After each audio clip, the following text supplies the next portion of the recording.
हाय दोस्तों, मैं हूँ संतोष कावरे। आज के सेशन में हम सीखेंगे कि सैलरी का वर्किंग कैसे करते, सैलरी कैलकुलेट कैसे करते। जब भी हमें अकाउंटिंग करना रहेगा सैलरी का, तो सबसे पहले हमें क्या है कि जितने भी एम्प्लॉय हमारे ऑर्गेनाइजेशन में काम कर लेते हैं, उनका हमें सैलरी कैलकुलेट करना पड़ता है कि उनका बेसिक सैलरी कितना है, अदर अलाउंसेस कितना है, टोटल अर्निंग कितना हुआ है, अगर डिडक्शंस क्या-क्या चीज़ें हो जाती हैं, और उसके बाद में नेट सैलरी कैसे कैलकुलेट किए जाते हैं। तो हम वो सब स्टेप बाय स्टेप सीखेंगे हमारे इस हम सीखेंगे हमारे इस सेशन में। तो उसका वर्किंग कैसे करेंगे, तो देखेंगे कि बहुत बार बहुत जगह पे जो बड़ी-बड़ी कंपनियाँ यानी ऑर्गेनाइज़ेशन होते हैं, वहाँ पे जो सैलरी का जो वर्किंग किया जाता है, वो जो सैलरी का वर्किंग है, वो होता है अलग-अलग सॉफ्टवेयर में। अलग-अलग सॉफ्टवेयर है पेरोल के, वहाँ पे से उनको वर्किंग है वो करते हैं, कैलकुलेट करते हैं। मगर हम देखेंगे कि अगर छोटी ऑर्गेनाइज़ेशन रहेंगी, तो वहाँ पे एक्सेल में सैलरी जो वर्किंग है वो करते हैं। तो हम आज के सेशन में वो देखने वाले हैं कि हम कैसे करेंगे स्टेप बाय स्टेप, एकदम हमारा 0 से लेके आगे तक पूरा 1 टू 1 100% प्रैक्टिकली आपको दिखाएँगे कि ऐसा नहीं कि पहले से कुछ कैलकुलेट किया है और मैं सिर्फ़ आपको एक्सप्लेन करने वाला हूँ। मैं यहाँ पे एक्सेल पे बताने वाला हूँ कि पूरा सैलरी का कैलकुलेशन 0, आपके पास कुछ भी डेटा पहले से नहीं है अवेलेबल, 0 से लेके एंड तक आप सैलरी का कैलकुलेशन कैसे करेंगे और उसको फॉर्मलाइज़ कैसे कर लेते हैं, उसका जो एक्सेल में कैसे यूज़ कर सकते हैं, कौन से कंपोनेंट होते हैं, वो सब चीज़ें स्टेप बाय स्टेप हम शुरू कर लेते हैं। चलो देखते हैं कि सबसे पहले कि आपके पास किस एम्प्लॉयी है, उनका जो नाम है वो होना चाहिए। तो एम्प्लॉयी का नाम पहले आएगा, सीरियल नंबर, नेम, उसके बाद में डेजिग्नेशन, और उसके बाद में आता है बैंक अकाउंट नंबर और आईएफएससी कोड। आईएफएससी कोड होता है कि बैंक में सैलरी अकाउंट अमाउंट है वो क्रेडिट करने के लिए। उसके बाद में होता है कि डीओ डीओजी डीओजी इसका मतलब है डेट ऑफ ज्वाइनिंग। ये जो एम्प्लॉय है उसने डेट ऑफ ज्वाइनिंग क्या है। तो नेम के पहले एक एक आता है कि एम्प्लॉय आईडी करके, एम्प्लॉय आईडी आईडी लिख देता हूँ तो सिर्फ मैं यहाँ पे एक यूनिक आईडी है, एक दिया जाता है नंबर, उसको एम्प्लॉय आईडी बोला जाता है। ये होने के बाद जो है उनको जो ग्रॉस सैलरी है मंथली कितना डिसाइड किया है वो आता है। अभी यहाँ पे कि ग्रॉस सैलरी है, तो ग्रॉस सैलरी में कैसा है कि अलग अलग कंपोनेंट्स होते हैं। ग्रॉस सैलरी में होते हैं कि उनको बेसिक सैलरी,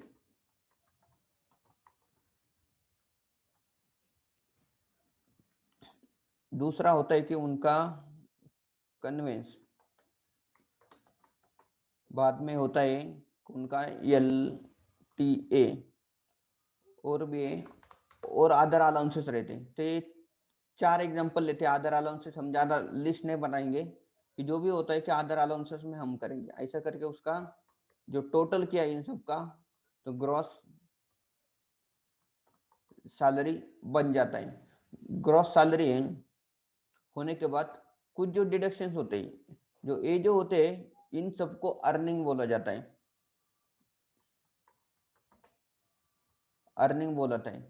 और उसके बाद में जो डिडक्शंस होते हैं, ये जो होता है कि प्रोफेशन टैक्स बोला जाता है, उसका हम शॉर्ट में पीटी लिखेंगे। बाद में होता है कि ईएसआईसी होता है। उसके बाद में होता है कि पीएफ यानी प्रोविडेंट फंड। शॉर्टकट में लिख रहे हैं तो इसका जो लॉन्ग फॉर्म है हम लिखेंगे तो ये जो कॉलम्स है बहुत बड़े हो जाएंगे। तो शॉर्टकट हम यहाँ पे यूज कर रहे हैं, तो मैं उसका लॉन्ग फॉर्म है आपको बता रहे हैं, आप उसको याद कर सकते हो। तो पीटी यानी प्रोफेशन टैक्स होता है। ये जो ईएसआईसी जो है एम्प्लॉय स्टेट इंश्योरेंस कॉर्पोरेशन, जो है तो इंश्योरेंस का और मेडिकल का जो अमाउंट है वो यहाँ पे आता है। दूसरा है कि प्रोविडेंट फंड है, और कुछ होता है कि अदर है। तो स्टैट्यूटरी 3 है, वो तो कंपल्सरी डिडक्शन हो जाता है।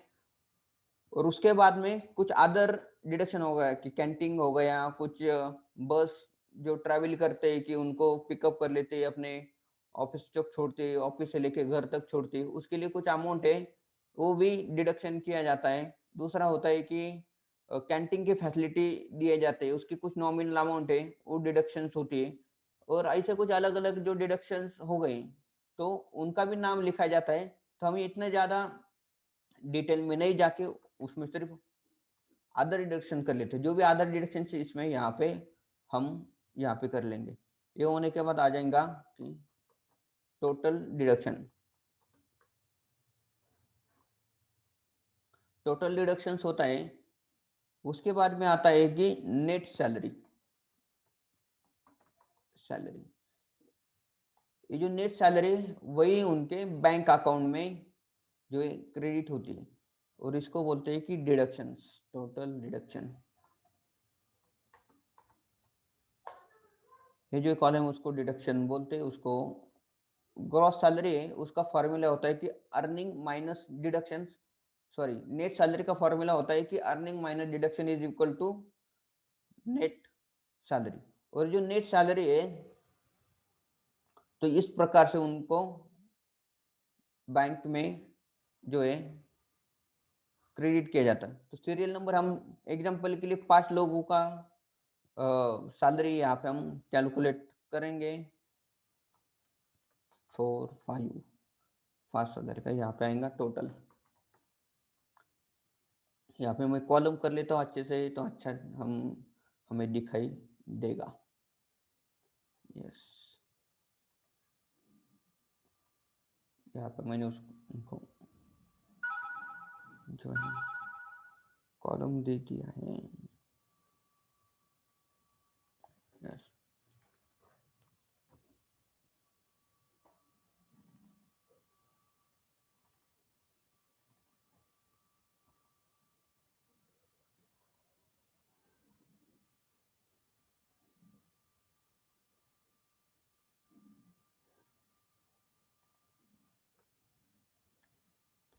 तो ये जो है एम्प्लॉय आईडी है, ये कभी भी कुछ लोग कुछ इनिशियल लिखते हैं कि हमारा कंपनी का इनिशियल होना चाहिए, उसके बाद में 1 2 3। हमारा कंपनी का जो नाम है ये इन्फो वाइड है, तो मैं I1 लिखूंगा। तो दूसरा है I2, I3, I6 लिखेंगे। ऐसे बोलते हैं कि हमारा 5 नंबर 4 नंबर वाला जो बंदा है वो ज्वाइन करके उसके बाद में छोड़ के चला गया। तो होता है कि एम्प्लॉय 1, मैं अभी इतना ज़्यादा नाम नहीं लिखता, एम्प्लॉय 1 एम्प्लॉय 2 करके ऐसे ही ना मैं यहाँ पे नाम लिख दूंगा।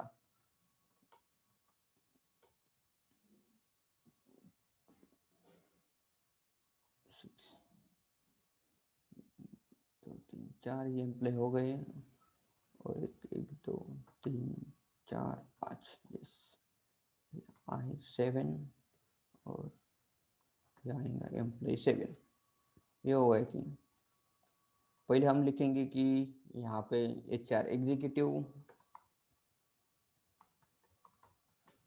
यहाँ पे हो गए हैं, अकाउंटेंट दूसरा होता है कि हमारा सेल्स एग्जीक्यूटिव,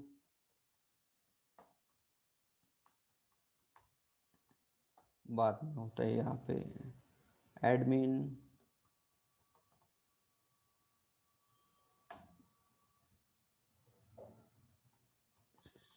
असिस्टेंट। उसके बाद में यहाँ पे हो जाएगा कि हमारे पास जो है सेल्स वाले 2 लोग हैं, 2 सेल्स एग्जीक्यूटिव है, ठीक है। उनका जो अकाउंट नंबर है, जो एक्चुअल अकाउंट नंबर है वो लिखना चाहिए, मगर हमारे पास नहीं है, तो हम यहाँ पे जो है वो डमी कुछ अकाउंट नंबर यहाँ पे मैं कर लेता हूँ, ब्लैंक नहीं छोड़ेंगे इसके लिए। जो भी है एक्चुअल अकाउंट नंबर यहाँ पे डालेंगे। IFSC कोड है, यहाँ पे बैंक का जो IFSC कोड होता है वो हम यहाँ पे एंटर कर सकते हैं। बाद में कि डेट ऑफ बर्थ, जो है, ठीक है, ये 2 कॉलम हम यहाँ पे ब्लैंक लिखते हैं, उसका ज़्यादा कैलकुलेशन में ज़रूरत नहीं होता है, मगर ये जो इन्फॉर्मेशन है सैलरी जब कैलकुलेट करेंगे यहाँ पे अपने पास एम्प्लॉय की इन्फॉर्मेशन होना ज़्यादा जरूरी है।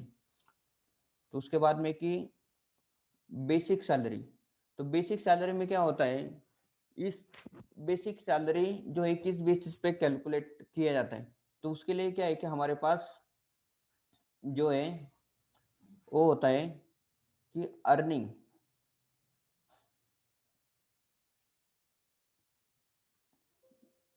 जो अर्निंग है और उसके बाद में वो बेसिक सैलरी वो कैलकुलेट किया जाता है। तो अर्निंग कैसे कैलकुलेट करेंगे हम, यहाँ पे अर्निंग के लिए मैं यहाँ पे थोड़ा चेंजेस कर रहा हूँ। सैलरी पहले तो कि बेसिक सैलरी है वो कितना है वो डिसाइड होता है, बाद में यहाँ पे होता है कि डेज पेबल,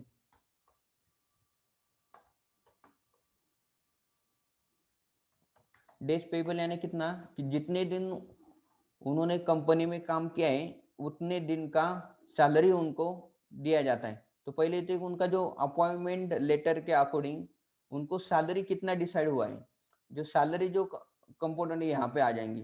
तो फॉर एग्जांपल ये यहाँ पे हमें देंगे, यहाँ पे 20,000 एक एम्प्लॉय को है, इनको है अकाउंट असिस्टेंट, यहाँ पे 18,000 जो है वो यहाँ पे सैलरी, सेल्स एग्जीक्यूटिव के वो 15,000 जो सैलरी है ग्रॉस सैलरी, एडमिन को यहाँ पे 12,000 सैलरी है, सेल्स पर्सन यहाँ पे बोलेंगे कि 21,000 सैलरी है यहाँ पे।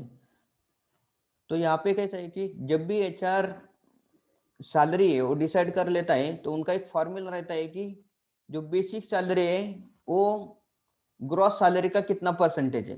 तो जो यूनिक फॉर्मूला रहता है सभी एम्प्लॉय के लिए सेम रहता है। तो हम यहाँ पे डिसाइड करेंगे कि जो ग्रॉस सैलरी है यहाँ पे हमारा 40% है, तो यहाँ पे मैं जो है ग्रॉस सैलरी का इंटू 40%, जो 40% है यहाँ पे मैं देता हूँ और यहाँ पे फॉर्मूला कर दिया इस तरह से।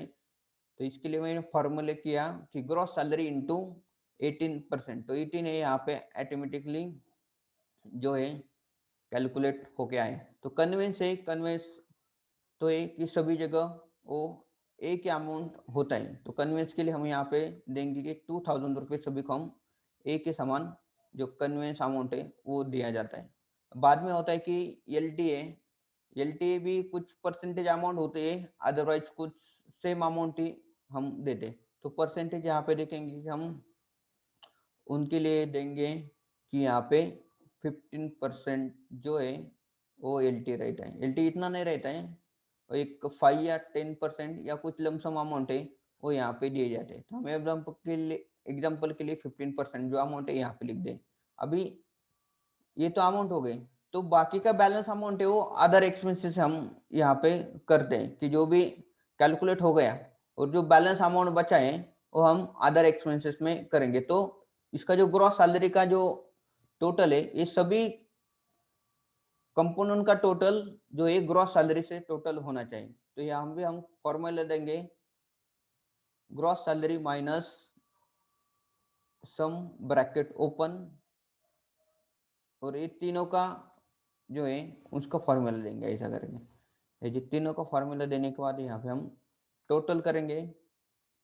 यहाँ पे मैं कुछ एक्सेल का शॉर्टकट कीज है वो मैं यहाँ पे यूज कर रहा हूँ।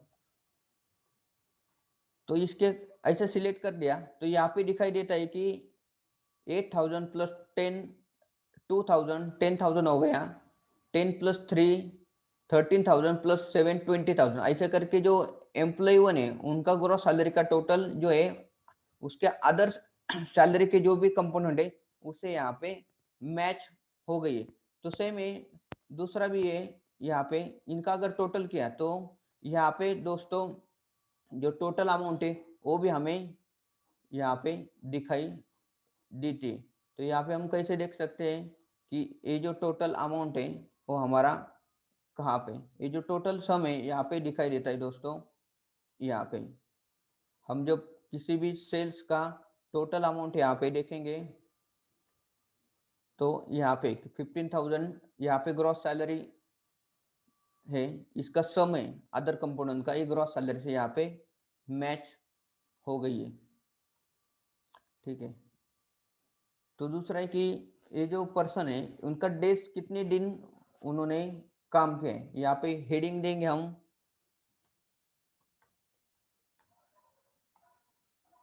इन्फोवाइड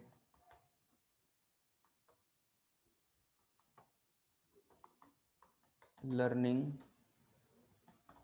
salary sheet for the of February 2021। तो 2021 है, अभी मार्च महीने चले तो ऑब्वियसली फेब्रुवरी का हम सैलरी करेंगे। तो फेब्रुवरी मंथ का जो सैलरी हम करने वाले हैं, तो फेब्रुवरी का सैलरी मंथ करेंगे। तो लास्ट जो फेब्रुवरी है उसका जो डेज था वो 28 डेज थे। तो 28 डेज करेंगे तो हम बोलेंगे कि यहाँ पे इन्होंने 28 डेज काम किया है, यहाँ पे 25 डेज काम किया है। यहाँ पे जो काम किया है उन्होंने कि 20 डेज काम किया है, यहाँ पे 15 डेज काम किया है। अप्रोक्सली हम एग्जाम्पल के लिए ये देते हैं कि अलग अलग लोगों का अलग अलग डेज है यहाँ पे उन्होंने काम किया है। तो बाकी के दिन है वो अब्सेंट रहा है, तो अब्सेंट की सैलरी उनको नहीं मिलेंगे। तो दोस्तों, तो इसके लिए ये जो कैलकुलेशन है वो यहाँ पे कैसे दे, यहाँ पे थोड़ा कुछ फॉर्मूला है वो यहाँ पे आपको अप्लाई करना पड़ेगा कि कैलकुलेशन डेज का कैसे करते हैं। तो इज इक्वल टू करके इसको हम देंगे कि ग्रॉस बेसिक सैलरी उसका कैलकुलेशन करने is equal to gross salary divided by 28 इसके लिए है कि जो 28 मंथ्स में होती है इनटू जितने दिन उन्होंने काम किया है ओ डेज, और यहाँ पे हम जो है लिखेंगे। ये लिखने के बाद मैं यहाँ पे जो है एक डॉलर का साइन लगाता हूँ।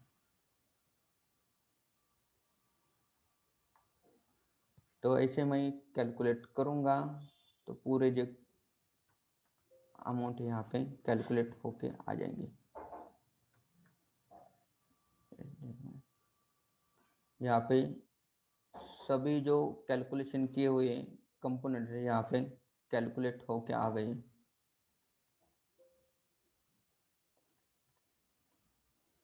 उसको मैं कॉमा लगा के ये जो है ये हटाता हूँ, और उसके बाद में सब कैलकुलेट होके ऑटोमेटिकली आया है। और मैं यहाँ पे उनका एक टोटल करूँगा। तो टोटल करने के सम और ये जो फॉर्मूला है वो लगाना पड़ता है, इस तरह से हम इनको कैलकुलेट कर सकते हैं। यस, ये देखो दोस्तों, इस तरह से जो सैलरी कैलकुलेट हो गई है। ये जो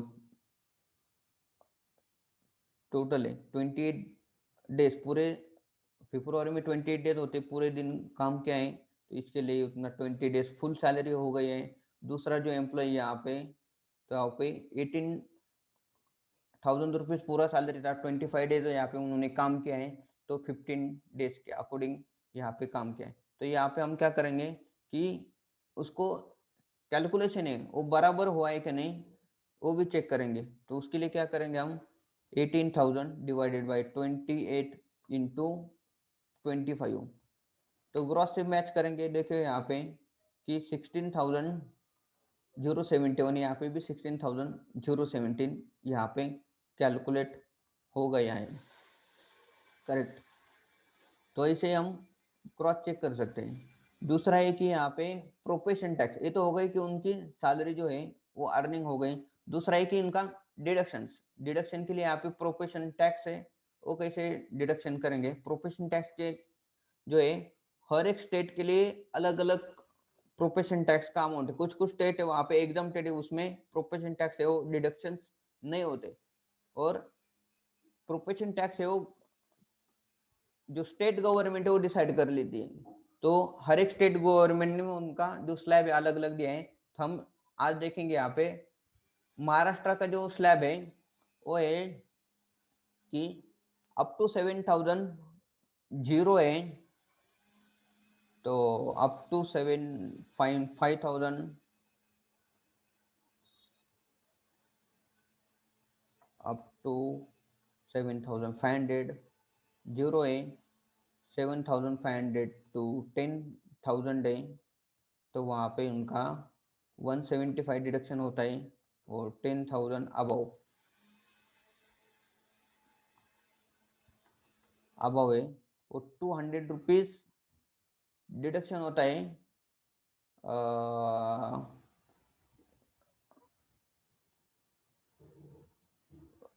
मार्च टू जनवरी मंथ में, और 300 रुपीज सिर्फ डिडक्शन होता है कि फरवरी मंथ में। तो फरवरी मंथ में डिडक्शन होगा 300 रुपीज, और अदर देन फरवरी बाकी के महीने वो 200 रुपीज डिडक्शन हो जाएगा। तो ये जो है कि मंथ ईयरली जो है उनका 2,500 इतना होना चाहिए। तो 2,500 होने के लिए क्या करेंगे, 11 महीने जो है वो 200 रुपीज डिडक्शन करेंगे। वहां पे होता है कि 11 इंटू 200, तो होता है उनका कि 2200 रुपये, 2200 इंटू 300, ऐसा करके उनका जो टोटल है 2,500 ईयरली डिडक्शन होना चाहिए, जिसका सैलरी 10,000 के अबव है उनके लिए। तो यहाँ पे है कि सभी का जो सैलरी है यहाँ पे 10,000 से अबव है, तो सभी का यहाँ पे 300 रुपीज डिडक्शन होगा, एक्सेप्ट इनका।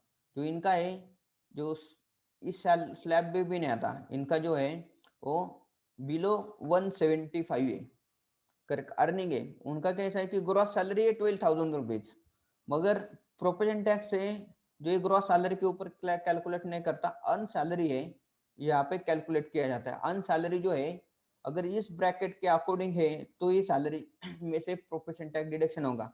तो इनका जो सैलरी 6429 है, तो बिलो 7.5 है, तो उनका जीरो टैक्स से डिडक्शन हो जाएगा।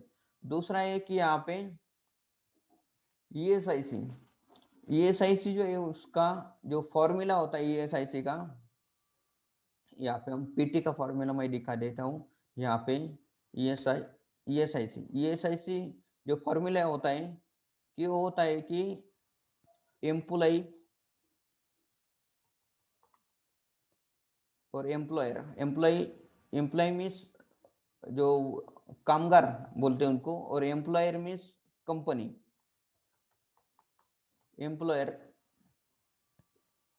एम्प्लॉय से डिडक्शन होता है कि 0.75%, और एम्प्लॉयर से होता है कि 3.25%। ऐसे करके जो टोटल जो होता है वो 4% जो है वो डिडक्शन किया जाता है।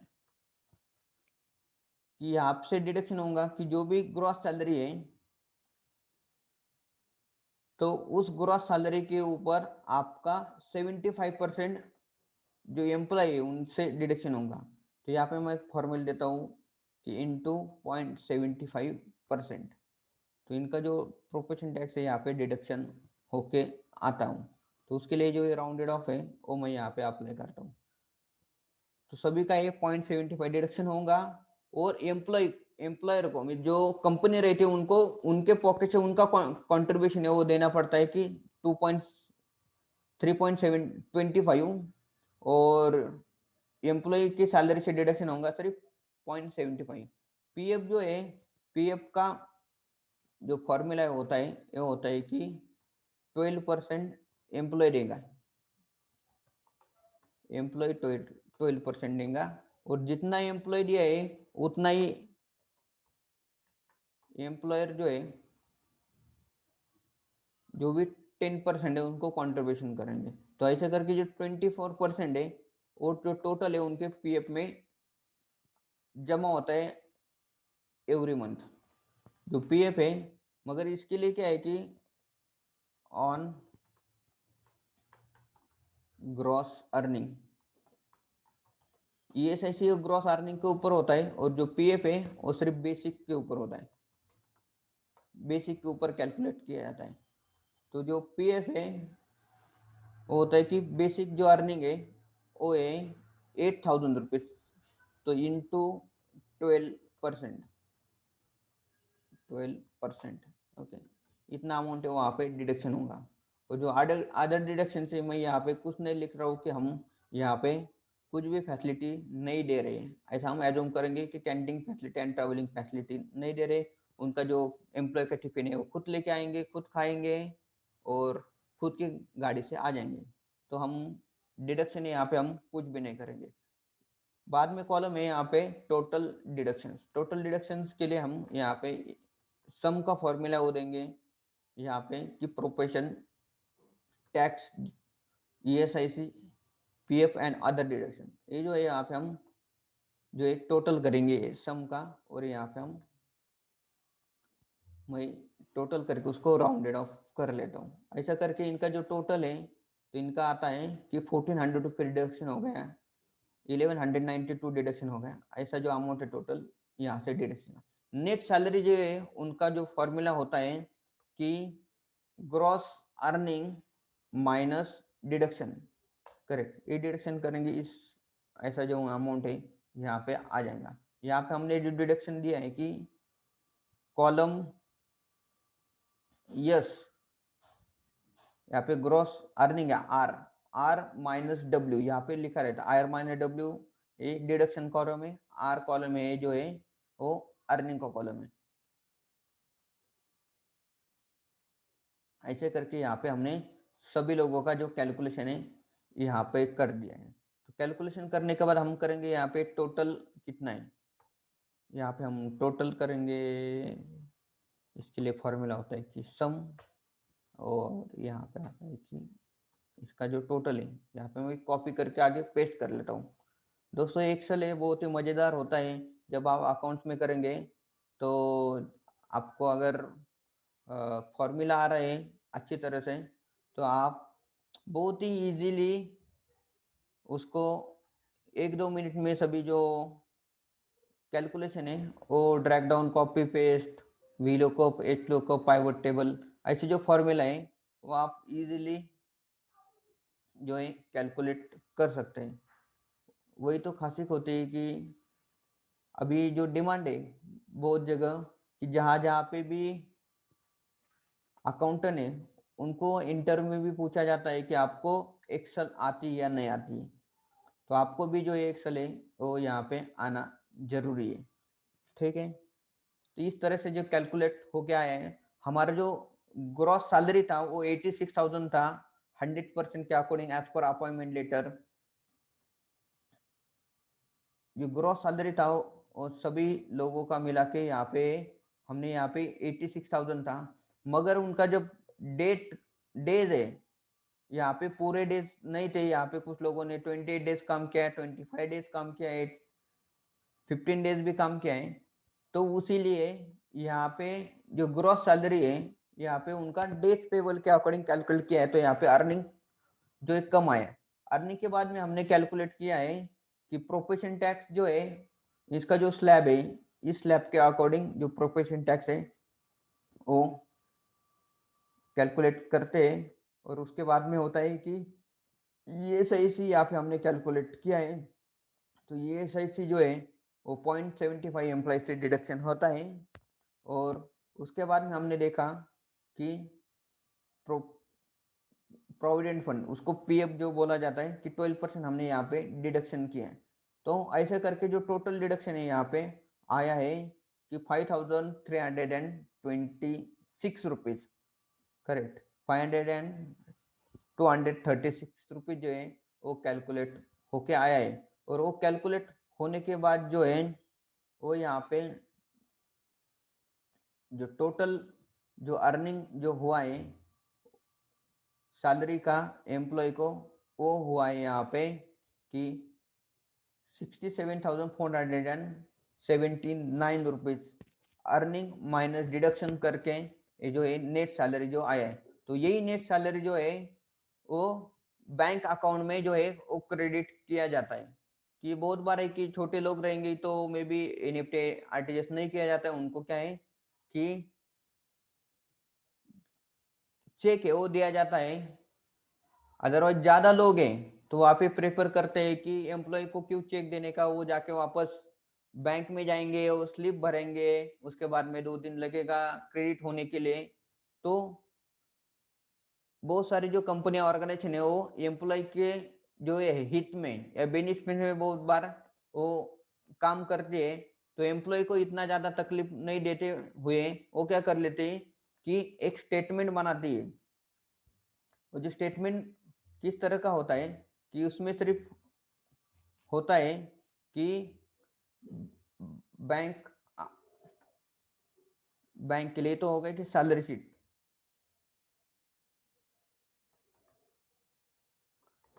सैलरी शीट हो गया कि बैंक का एक शीट बनाते हैं। तो बैंक का शीट बनाने के लिए क्या क्या चीजें होना चाहिए यहाँ पे तो पहले कि सीरियल नंबर, एम्प्लॉय आईडी, ये दो चीजें यहाँ पे हम कॉपी करके यहाँ पे पेस्ट कर लेते हैं। उसमें होता है कि डेडिग्नेशन की जरूरत नहीं होती बैंक को, IFSC code and bank account detail ये चाहिए। और उसके बाद में होता है कि कितना अमाउंट है ये एम्प्लॉय को क्रेडिट करने का है। एम्प्लॉय को क्रेडिट करने का है हमें, फिर वो नेट सैलरी जो है बोला जाता है। तो यहाँ पे हम क्या करेंगे, सीरियल नंबर है वो यहाँ पे लिख देंगे, सीरियल नंबर। हमारे पास 5 एम्प्लॉय, सीरियल नंबर और एम्प्लॉय आईडी। यहाँ पे हम फॉर्मूला देंगे डायरेक्ट एम्प्लॉय आईडी का।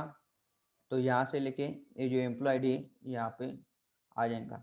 नेम है उसके लिए भी मैं यहाँ पे फॉर्मूला दूंगा, तो ऑटोमेटिकली यहाँ पे आता है कि एम्प्लॉय नेम है 1 2 3। हमने सिर्फ एग्जाम के लिए यहाँ पे लिया है। बैंक अकाउंट है, नंबर आना है 50, मैं यहाँ पे फॉर्मूला दे रहा हूँ। तो और कॉपी पेस्ट करने के बाद ये ऑटोमेटिकली यहाँ पे आ जाता है। करेक्ट। तो यहाँ पे हमने IFSC नहीं दिया है, कुछ भी नहीं आए, तो हम एग्जाम्पल के लिए यहाँ पे जाएंगे SBIN 1 2 3 4 5 6 जो है 11 डिजिट का एम्प्लॉय आईडी होता है।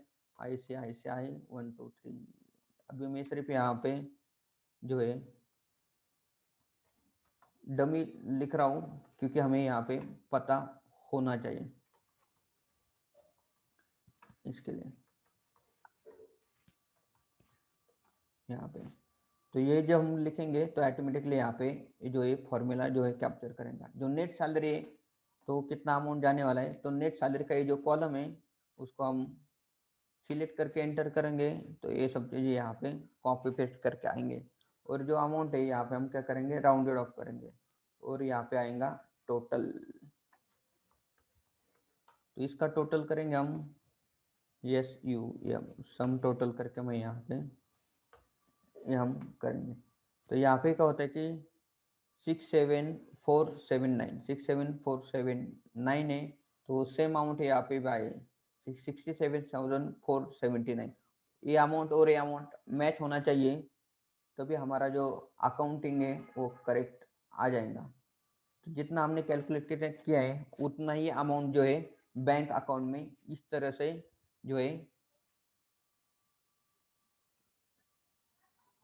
बैंक को सबमिट करना पड़ता है। तो यहाँ पे कुछ जो हेडिंग है वो भी देना पड़ता है।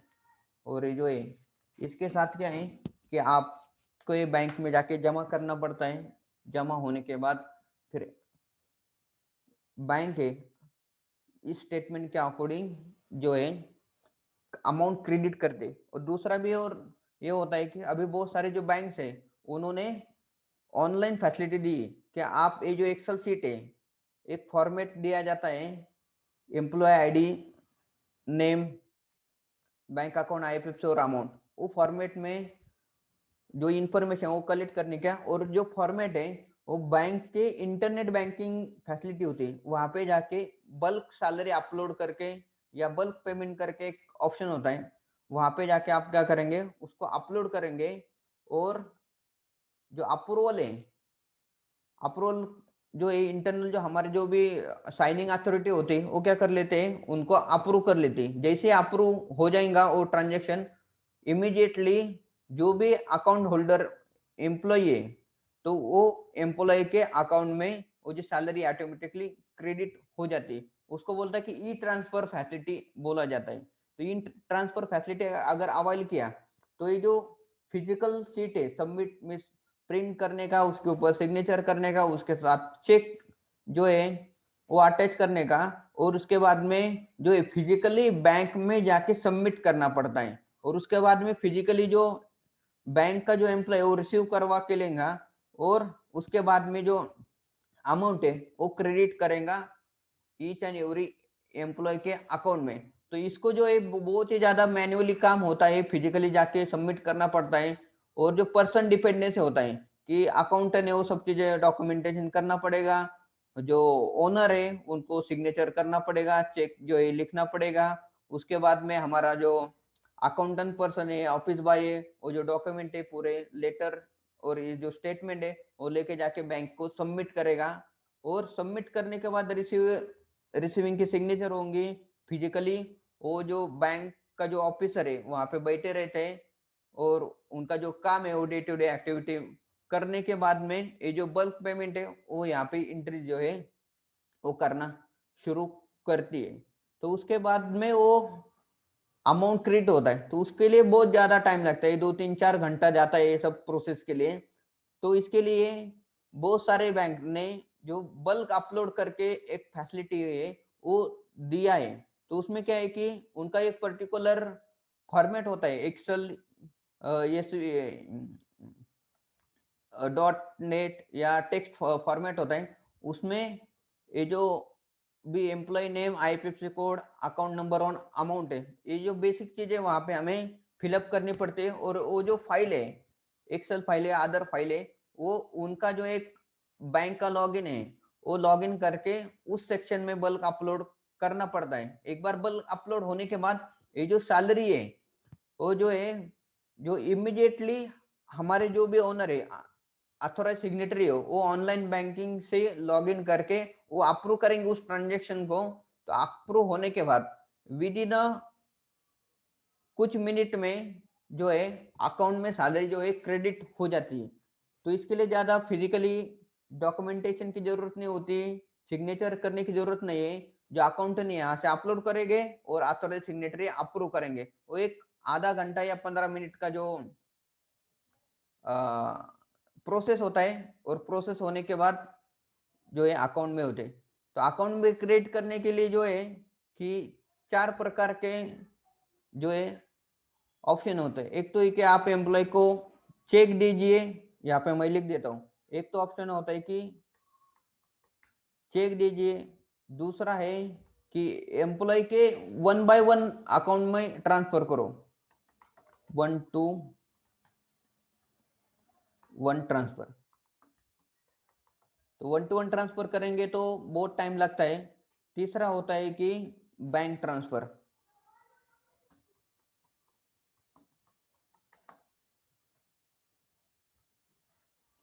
बैंक ट्रांसफर है। और चौथा जो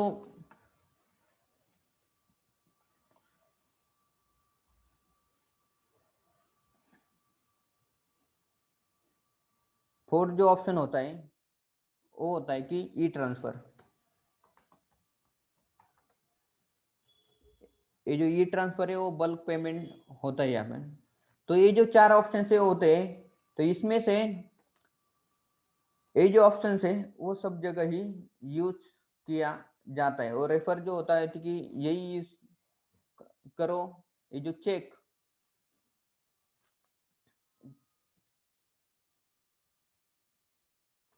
बैंक ट्रांसफर विथ लेटर,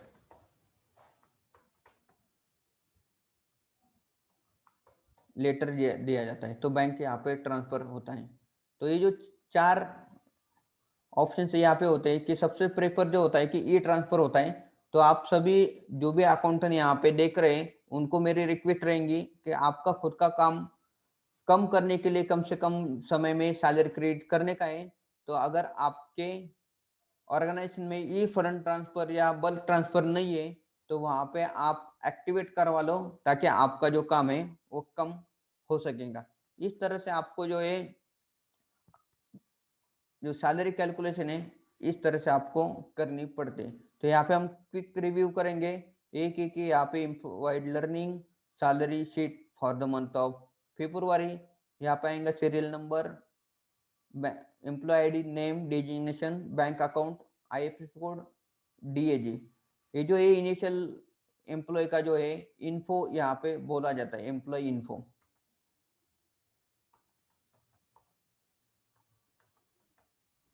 बाद में की सैलरी डिटेल, सैलरी में होता है कि बेसिक सैलरी, कन्वेंस, एलटी और अदर अलाउंसेस होते हैं और उसका टोटल किया तो यहाँ पे ग्रॉस सैलरी आ जाता है। उसके बाद में एक ही डेज पेबल, कितने दिन एम्प्लॉय ने काम किया है उतने दिन की यहाँ पे जो सैलरी जो है वो देने की है, जितने दिन काम किया उतने दिन सैलरी जाएंगी। दूसरा है कि अर्निंग, जो अर्निंग यहाँ पे कैलकुलेट किया है कि डिपेंड ऑन उनका जो डेज पेबल है, salary divided bye days payable, ऐसा करके उनका जो अर्निंग है यहाँ पे हमने जो फॉर्मूला है ये यहाँ पे दिया है। तो अर्निंग के सभी कंपोनेंट के टोटल किया, basic salary, conveyance, LT and other allowance, तो इन सभी का जो सैलरी जो है यहाँ पे कैलकुलेट होके आता है। कैलकुलेट होने के बाद टोटल जो है अर्निंग आ गया यहाँ पे। अर्निंग में से जो स्टैट्यूटरी डिडक्शन है ये यहाँ पे होती है। एक तो एक ही पीटी यानी profession tax, ESIC, provident fund यानी पीएफ यहाँ पे शॉर्टकट दिया है, और अदर अलाउंस जो डिडक्शन, अगर आपने ट्रैवलिंग की कुछ फैसिलिटी दी, कैंटीन फैसिलिटी दी और अदर कुछ डिडक्शन रहेगा तो यहाँ पे हम लिख सकते हैं। हमारे पास नहीं है तो मैं यहाँ पे नहीं लिख दूंगा।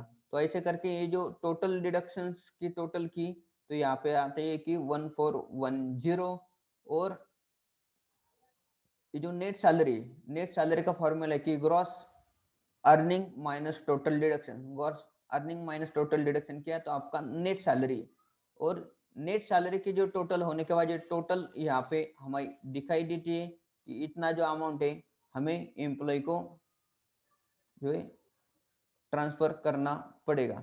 एम्प्लॉय को ट्रांसफर जो करने के लिए यहाँ पे जो हमने ये जो है ये सैलरी शीट बनाया है, तो ये जो सैलरी शीट है यही आपको बैंक में जाके ट्रांसफर करने का है, या यही सैलरी शीट है आप बल्क अपलोड करते समय यूज कर सकते हैं। तो यहाँ पे होते हैं कि serial number, ID, name employee का, बैंक अकाउंट, आईएफएससी कोड और सैलरी, ये जो अमाउंट डिटेल है ये सिर्फ रिक्वायर्ड होती है बैंक को और बल्क अपलोड के लिए, इससे ज्यादा इंफॉर्मेशन की जरूरत नहीं होती।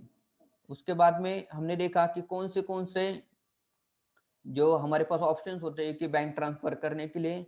एक तो होता है कि चेक से कर सकते हैं, चेक इशू कर सकते हैं, उसके बाद में एम्प्लॉय जाके डिपॉजिट करेगा, बाद में 2-3 दिन में क्लियरिंग में जाके वो अमाउंट यहाँ पे जमा होंगी।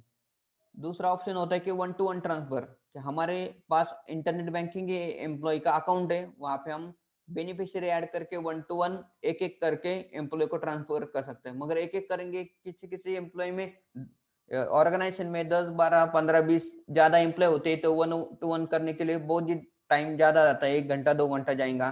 तो उसको अवॉइड करने के लिए यहाँ पे कि बैंक ट्रांसफर विथ लेटर, तो ये जो लेटर जो है ये जो बैंक ट्रांसफर का शीट है विथ रिक्वेस्ट लेटर और चेक हमें फिजिकली बैंक में देना पड़ता है। उसके बाद बैंक ऑफिसर है हर एक बैंक अकाउंट में ट्रांसफर करता है, तो उसके लिए भी ज्यादा टाइम लगता है कि फिजिकली लोगों को जाना पड़ता है, साइन करना पड़ता है, चेक देना पड़ता है, प्रिंट दोनों भी लोग जो डॉक्यूमेंट से प्रिंट लेके फिर बैंक में सबमिट करेंगे, और बैंक में जितना वर्कलोड रहेगा उसी के अकॉर्डिंग वो उनके कन्वीनियंस के अकॉर्डिंग अमाउंट है वो यहाँ पे क्रेडिट करती है। उसके लिए बहुत ज्यादा टाइम लगता है, तो इसीलिए बहुत सारे बैंक ने ई बल्क ट्रांसफर करके फैसिलिटी दी है। आप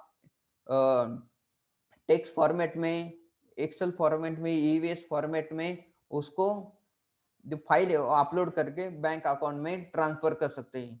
तो मैं सबको रेफर करूंगा, तो ई ट्रांसफर है वो बल्क यहाँ पे आप रेफर करो, यूज करो, और आपका काम है वो कम से कम करो। दोस्तों इस तरह से जो सैलरी का कैलकुलेशन है वो किया जाता है। बहुत ही आपको हमने जोरों से लेके एंड तक जो सैलरी का कैलकुलेशन कैसे किया जाता है आपको बताया। ये जो वीडियो है कैसा लगा आप कमेंट में हमें जरूर बताइए, और आज का जो सेशन है यहाँ पे हम रोक देते हैं। आपको ये जो सेशन है होप अच्छा लगा रहेगा, तो हमारा जो YouTube चैनल है उसको सब्सक्राइब करो, और जो घंटी का बटन है उसको दबा प्रेस कर लो, ताकि आने वाला है जो भी आपको हमारे वैल्यूएबल वीडियो आने वाले उसका सभी का नोटिफिकेशन आपको मिलता रहेंगे। Thank you so much.